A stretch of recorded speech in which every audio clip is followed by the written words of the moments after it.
All right. So CES was this past week. I don't know. Were you following anything? A little bit. A little bit.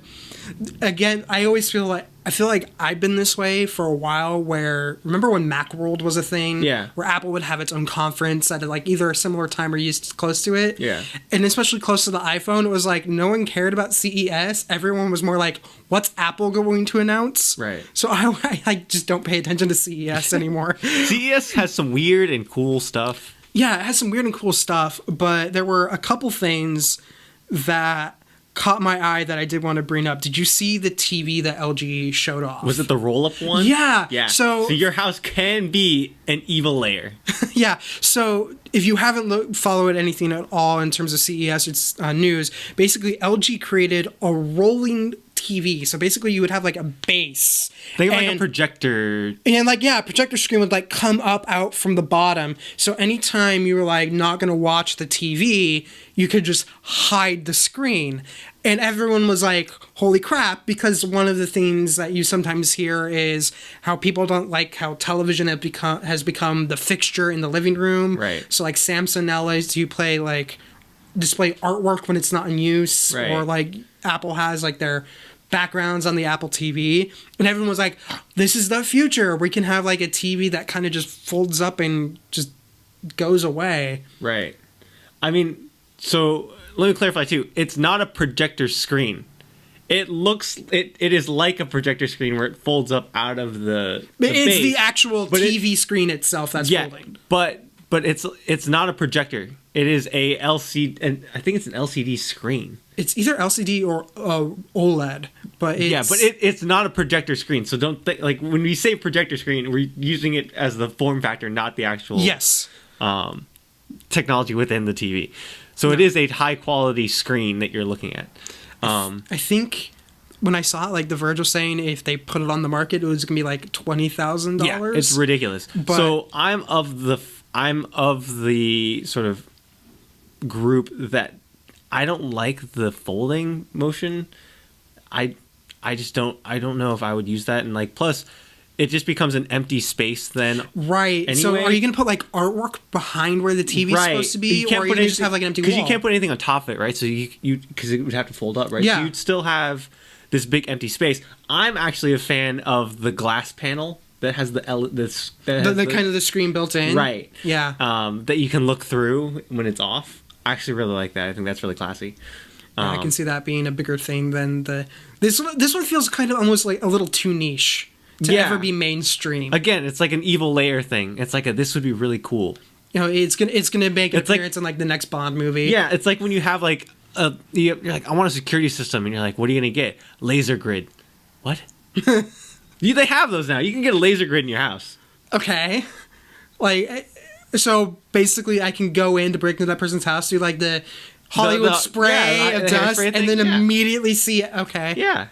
So, that's a thing now. So basically, 90s movie spy thriller ways of getting around home security will become relevant. Yeah. Ejector seats next. Okay. I just kind of want to see like Logan's face pasted on Catherine Zeta-Jones' body. Logan Zeta-Jones, he sneaks through lasers. That would be one weird looking face on that body. Just a thumbnail? No, you need the pic.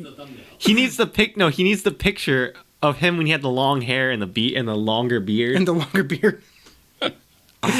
Loved it. It's like the Fabio picture he had from a couple years ago. Oh yeah, gotta love the Fabio picture. I love that picture. That's my favorite picture of Logan. But speaking of folding and rolling, apparently, like this third-party company that no one's ever heard of actually has put out the first foldable phone. Yeah, showed that off at CES, and then Wall Street Journal broke that Samsung is expected to announce their first foldable Galaxy class phone. Yeah, I think Huawei as well is February. going to do one too. But you said you don't like the whole folding thing. Go into detail, because I'm actually sitting there going, the more I think about it, the more I'm like, how would I use that? I can't really see myself using it. The only reason I would like the foldable design for a phone is like the same reason why I like the DS in terms of a portable gaming device, because of like the clamshell nature of it protects the screen, and I don't have to worry about scratching or like damage. Yeah. So I can throw it. I can be more aggressive of like throwing it in my pocket, throwing it in a backpack, throwing whatever. Like I don't have to worry about it, right? Like my phone right now, I keep it in my right pocket with nothing else. Yeah, I'm the same with my phone. Right pocket, or in this case right here, nothing else, because otherwise, like, if it gets with my keys, I know that's going to be the moment I scratch it. Right, or like even my wallet or my AirPods or like whatever else I have in my pocket needs to go in the left side because nothing can go in the right side of the phone, right? Like, this is a concern. But if there was a clamshell design with a foldable screen, I no longer have to worry about that problem.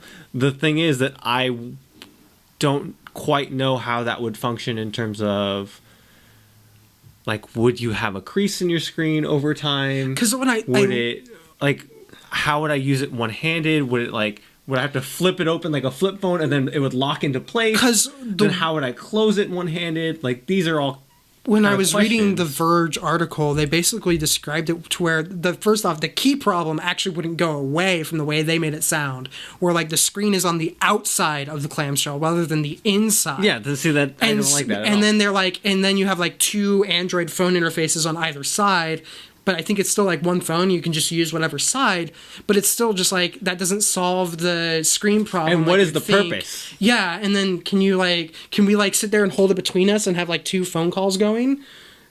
Like, how? Like, that would be a weird way of call sharing. I know, but it's like UI wise and like usability wise, I'm just not sure. I think it's cool tech. I don't think it's necessary tech. Yeah, that's where I'm at. Is I'm like, it's cool, but until I see a use case where it makes sense, it might never leave cool factor and go into usability or main consumer use. Right. Because it's like the flat pane of glass design that we have now works. Yeah. I mean, we thought that about like BlackBerry. Like, we were like, BlackBerry works. BlackBerry's good. And then like iPhone came out and you're like, oh, dang. And remember, everyone was like, oh, you need the keyboard, but it's like, no, you just need the software keyboard. And I think Verge's take on it too was even like, it kind of sucks. And I think that's just where that tech is going to sit. Is it's going to be cool, but until like, unless it's somehow going to make it a more resilient screen, that tech might get in. Is if it's somehow it's like, oh, it's less prone to like scratches or breaking, then the tech is going to be used just on your regular old phone. Yeah, it won't fold, but you're like, you can now put your keys in the same pocket. Yeah. Like, that's all I want. The pocket space will be less of a concern. Right. And like, I took a big risk with my iPhone 10. I didn't put a screen protector on it. Yeah, I haven't actually, on a side note, I haven't used screen protector since my 4. Yeah.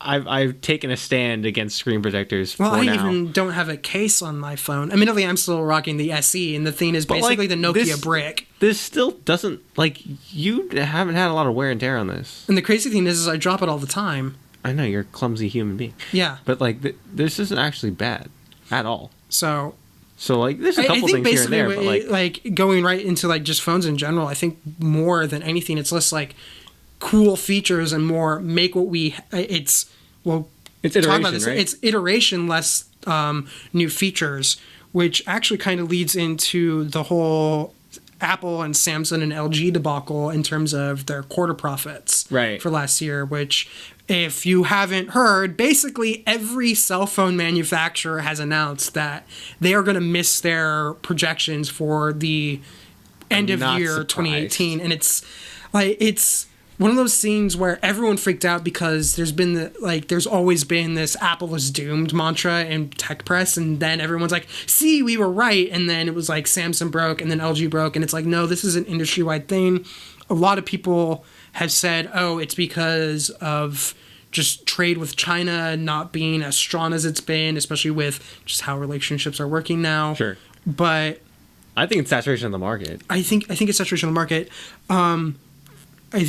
Wall Street Journal, I think it was Wall Street Journal, had it was Wired. Sorry, Wired had an interesting piece where they were talking about what they said as the silver lining of all this bad news about the quarter.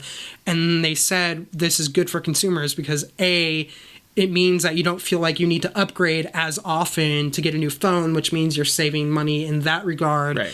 And B, for Apple specifically, they said that locks in your customers in longer term. They're going to be more invested in your ecosystem, so this might be a good thing overall.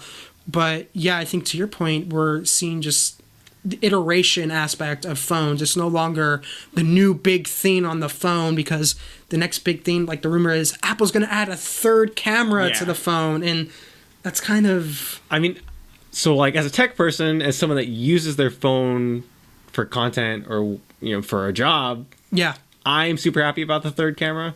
How many people does it actually affect, right? Not that many, I think. And the thing is, well, I mean, they look at the 10R. It only has the one camera, and the average person just hasn't been impacted at all. Adding a third camera, it's... Because the thing is, like, you're not going to notice... Like, the third camera, the savability, all the stuff that's going to... All the stuff is going to help you with. People like you and I and James are going to notice. The average person isn't. Yeah. And, like, they really don't care. Like, hey, the picture of my soup looks great today. Yeah, they're going to just notice how the pictures all look better, but they're not necessarily going to care about... It almost feels like we're running into the megapixel problem, where everyone was more concerned about the amount of megapixels rather than the quality of the camera. And just adding another camera in, like, they're going to have to, like, take something else out of the phone or something. Or work some Apple magic. But, like, so the thing that I kind of equate this to, and the thing I want to see from it, I think we'll move into sort of where graphics cards are in the and where they have been sort of in period of time in the last like decade, where it's innovation, and they push it to like where it can't get any better in its current state. And then it'll sit for a while, and then all of a sudden, big boom, something happens where it's like, oh, we can now do this, like smaller microchips or whatever it is, and then boom, now all these new cards come out, right? Yeah, and then innovation, and then it stops. Because I would argue that the biggest innovation we've been seeing in phones is just the amount of processing power they can handle now, and the average person isn't going to notice and not be like... But that A7 chip is incredible. Well, oh my God. Yeah, like all the chips Apple's been making have been amazing, but tell that to someone who isn't necessarily in tune with that aspect of technology. Oh, hey, you should get this new phone because the processor is amazing. No one's going to care, especially when their phone that they still have works just fine. And even with like the latest update with iOS 12 with Apple, their older phones started working better because Apple worked a lot on the foundations of the device. So I think when everyone freaked out over, oh my God, Apple is missing their projected earnings, I think this has kind of been inevitable. We would inevitably hit a point where the market was going to again become kind of saturated, and you wouldn't be able to put out a new device and everyone would jump and upgrade. People are now going to upgrade on a slower schedule, which means that we aren't going to see these explosive quarters anymore, but everyone who's doomsaying the economy or it wasn't sustainable. You're basically trying to ride the wave as much as possible. And the only way they could ride that wave anymore is because the North American market, especially in the United States, has been saturated and been fine for a while. All the growth that they've been seeing has been international. So if there's any issues going on internationally, like with trade right now, it's going to impact the bottom line. So all the people wanting to write the hot take about Apple was doomed was concentrating on the wrong thing, which is this was inevitable, and B, it's probably not going to change much at all. Other than... And I think overall it's going to be a good thing. I think the phone market has been such a popular and like high selling thing, like we've been saying, that I think lessening maybe a focus on that and then trying to maybe push your brand or push your company into other innovations in other product lines is going to help a ton in the long. Like, I'm excited for that, right? Yeah, well, like I'm kind of bored of the phone thing. Yeah, I need to upgrade my phone more because I need to upgrade my phone rather than I want the new hotness. But like if we can get cool, like I would love to get more audio tech from Samsung. Like Samsung used to make really cool audio stuff. And they don't do that anymore because they're focused on their Galaxy phones and like. Did you also see the bit though that like Apple said that the watch is as profitable as the iPod was? Remember when the iPod was the biggest thing? Oh, dude. Like that's where I think we're gonna start seeing more things that are innovation. It's gonna not be the phone. It's gonna be peripherals. It's gonna be wearables. Totally into that. So. Like I still have my Series 0 Apple Watch. Yeah, I'm wearing it right now. Rocking it's a Series 0. I've had it for almost 7 years now. Yeah, you got it. It's launch. it's now ancient in terms of tech, and barely runs because I updated the software and I was like, I don't really care. So now it's a notification machine rather. It can't run apps very well. But yeah, I would love to see some innovation and stuff like that. Like the new Apple Watch is awesome with the fall tech and stuff like that. It's great. Yeah. So it's just kind of everyone jumped on the headline without thinking the whole thing. Yeah. And that was I guess the nice thing about, well, not nice, but the moment the Samsung news broke, it was like everyone who's like Apple was doomed was like, oh wait, we can't run that headline anymore. Everyone's fallen back. Yeah, and I think it's a good thing. Yeah, I'm wondering. I don't see this as negative. Yeah, I'm wondering if we're going to soon hit the point where instead of seeing an annual release, if we're going to start seeing a release every 2 years, or if they do an annual release, it's not going to be like a new phone body, but they maybe update the processor, right? Or just it's going to be even more iterative. I think with Apple and Samsung, like Samsung's been on the last like 4 Galaxies have looked the same, pretty much. Maybe like button placement here or there. It's a little different. But it's up to usability. I'm not saying that's wrong. I'm just saying like it's very minimal changes. Apple, I think, has hit with the iPhone 10 model now that they've moved to like taking away the home button and moving to like bezel-less screens. I think we've hit a point where it's like they have very little places to go. Yeah, like the only thing they can do now is remove the notch. That's like the only thing they have left. Remove the notch or like change positioning of the side buttons or add a side button or maybe a rear fingerprint scanner, like stuff like that, right? Is really all you can go from here. But from like when the way you use the camera and you hold the camera, it's going to be indistinguishable. Yeah. Until they remove the notch and then... Right. Then it will be like a flat piece of glass from now till the end of time. Right. Anything else tech-wise you feel like we should cover?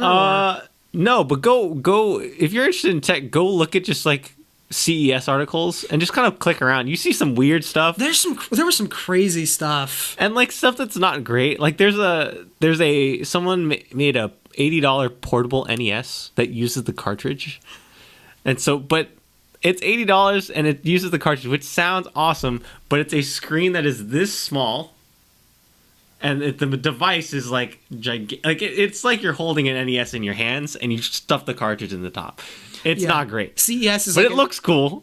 I'm down with it. I wouldn't use it ever. Yeah, CES is a mix of tech that is either too expensive unless you have like Unless Bezos level of money, or you're a supervillain and you're just going to steal it. Right. Tech that's either never going to be sold, too expensive, or just crazy. And there's some brilliant stuff out there that it's going to it's like the foldable phone. Right. It's probably never going to get major market penetration, but the tech within it is going to influence everything after. So CES is just a good thing to follow. I was surprised at the lack of VR and AR at CES. I guess this is good. We've been on the VR. AR's been like on the back burner for a long time unless you're Apple or Google. Well, Google Glass, I think they stopped, right? I think they're like, we're not doing that anymore. They're like, this is a dumb idea. This is a bad idea. Personally, I thought that was a cool idea. I was totally into Google Glass. I would have, if they could make Google Glass smaller and fit into my glasses, I would totally wear those. Yeah, but I think the fact you wore this big, bulky, like 80s style, like cyborg. Yeah, you look like a hacker from the 80s. Yeah, you stood out, and that's what made everyone uncomfortable because it was like, it's already bad enough that you can have your photo taken anywhere, but now it's like, is this person recording me in the conversation? Or... Right. I mean, so there's that. VR, I think we've been on the precipice of VR for a long time. And like everyone thinks of, when you think of VR, you think of like entertainment and gaming experiences. Yeah. I think that there's more, like, there's a lot in there that's not gaming and entertainment related that they could be using it for. And like, but then we just haven't figured it out yet. Then I think the company's called Void. They're the ones that I want to go to because they have it in Glendale. The Star Wars experience where they've done like VR, but it's actually more like take VR, put it in like an escape room type thing to where in the virtual reality, if you're like reaching for a switch, there's an actual switch there. Yeah. Just to kind of build up that experience. Like there's so many. I've heard that's awesome, but stuff that's like I have a lot of friends that have moved over here from Europe, and like they play VR. There's like a VR werewolf or like mafia style game where you're sitting around in a circle trying to figure out who's who, right? Like one of those kind of games. Like it's in VR, and like my friends play that game just so they could spend time and hang out with their friends from back home. Yeah. And like those kind of experiences where it is more of a communication and device to like connect, I think is special that like we're not really utilizing it for right now. Yeah.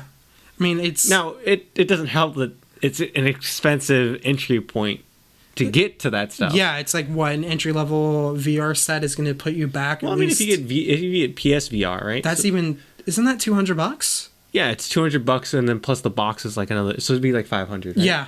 But then if you're talking about like high-end ones, where you're talking about like Oculus or Vive, right? Vive and Oculus, I think Oculus is $700 just for the device, and then Vive is $1,000 just for the device, plus the PC to run it. Yeah. So that's maybe $2,000 for a limited number of games and a limited number of people who you can play with. Right. So like PSVR is really your entry point of like $700 if you don't have anything, right? Yeah. So that's not bad. No, I didn't hit me until you put it up, but yeah, that there was no AR VR stuff at CES. Surprising, because that's been like everyone's been hype on that for years now, and like everyone's been like, this is the new thing. I wonder how much as everyone says, oh, this is the new thing. There's a part of me in the back of my head that has always wondered if the barrier is going to be, first off, for VR, it's not just that you have to spend $1,000 on the headset, it's the headset and all the other stuff, to where almost everyone you hear virtual reality, I almost am like, it's not going to take off until you can like matrix it and you can just like jack in. Well, like I wasn't a big VR person until I started so when I was working at Machinima, we had a Vive in the office, and so I was using that almost daily, and like that was. I love that thing. Like Vive is such a special device, and like I've used PSVR since then, and like Oculus since then. Nothing touches Vive, but like they're all great experiences, and like really are different from anything I've had in like a gaming sense. And I remember putting my dad in there for the first time, and my dad was like, "Oh yeah, this is like," because my dad's very skeptical too, and he was like, "Oh, this is a game changer. Like this is a cool thing." I think once people get into it, once you experience it, you're just like, okay, you're like, oh, okay, now I get it, right? But again, it's just how many people have that chance to do that, right? Yeah, no, it's one of the things I've been wanting, and I always feel like I think someone tried to kickstart something like this. I want like AR Dungeons and Dragons. Like I want to be able to like set up like a play mat and all that, and just be able to move my miniature around, but have like a living world on the table through my phone. That's my dream that I'll never be able to make, and I want someone to make for me. But I just want to be able to play Yu-Gi-Oh with my dual disc. Okay, I'm sure that's gonna happen at some point. It's gonna be like Pokemon. Well, they had a. I mean, Pokemon Go is Pokemon VR, AR. Yeah, but they had, I think, a Yu-Gi-Oh tournament in Hong Kong. I'm gonna say Hong Kong. I might be mistaken. They did a thing where you're playing Yu-Gi-Oh, and they had for the stream they had the monsters come up through the cards, which is great. It's really cool. But I want that to happen in real time. I wear a dual disc and it shoots out holograms off of my thing. I want it. Want it real bad. Anything else? No, moving on. Continue. We've beaten this topic to death. I'm like now fantasizing about things I shouldn't be fantasizing about. Continue. Yeah.